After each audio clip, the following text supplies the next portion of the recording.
Nagkaroon ng banggaan kasi ito ang nagkokos ng aksidente. Yung taling ito dapat to ma-actionan. Oh.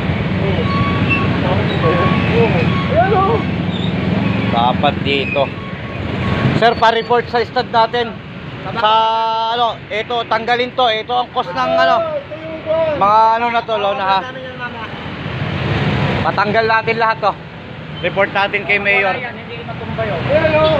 Kawawa ng driver dito. Bakit ito tumama? Hindi tumamasali. Laro din. Ito yung nagkokos ng aksidente. Tingnan nyo. Ito yung wire.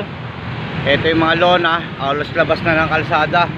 So pag sumingit ang driver dito, hindi nila napapansin na may lubid. So ito, nasemplang ito na aksidente dahil dyan sa mga tali na to. So sumabit yung motorista rito, tumama sa kotse ng Moreno, kaya nagkaroon ng aksidente. So ito yung kanina aksidente rin to, na tow na.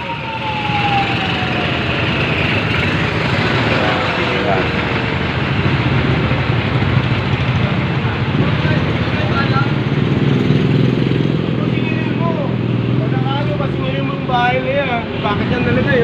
Side walk mo yan ha.